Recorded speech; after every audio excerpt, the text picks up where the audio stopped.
Let's talk Tanya for the 7th of Sivan of a leap year. Today we start the first chapter of Sharichud V'Amunah. Yesterday we did the introduction, and the topic, as we said yesterday, will be God's unity. The Alter Rebbe begins the first chapter with the pasuk, a famous pasuk from Devarim, V'yadata hayom v'shavesa al levavecha, ki Hashem hu elikim b'shamayim mimal v'la'aretz mitachas ein oid, which means Moshe is telling the Jewish people, you should know today, take it to heart, that God is our God in the heavens above and the earth below. And here are the key words, ein oid, there is nothing but God. God's unity doesn't mean only that there is one God, but ein oid, there is nothing but God. These are words that we will be saying a lot over the coming weeks. Ein oid mulvadei, there is nothing but God. But what does it mean that there's nothing but God? There's all of creation. We look around us. There's ourselves. There's a world. There's so many different things.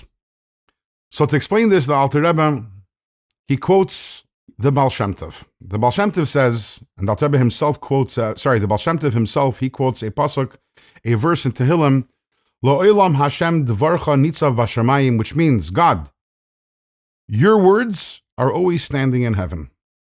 What are these words that the pasuk, the verse in Tehillim, is talking about? So Baal Shem Tov explains, we know ba'asara ma'amaris nivra ha'olam, we know the world was created by way of words. God used words to create the world. He used very specifically 10 utterances. If you look in the book of Bereshis, there are 10 different utterances which God said, let there be this, let there be that, let there be something else. One of the utterances, Yehi rakia b'soich hamayim, which means God said, let there be a heaven. Those words, let there be a heaven, it's not that God articulated, said those words once some 5,780 something years ago, and the heavens came into existence until today, well, they just exist. No.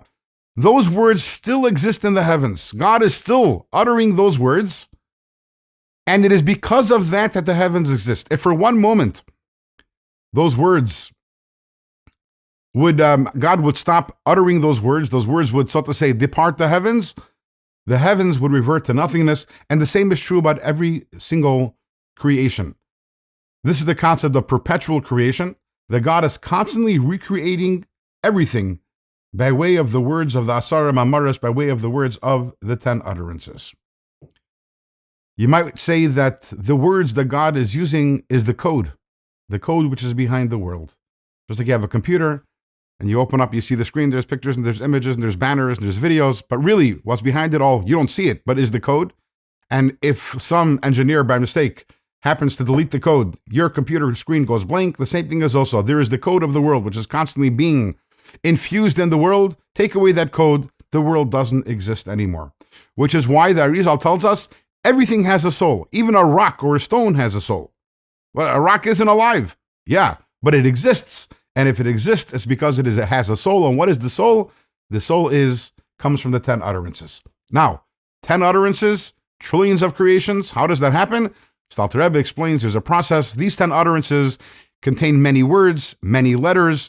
These letters there have different configurations and permutations. There's also a concept called gematrias, numerical value, so different words can be changed for other words.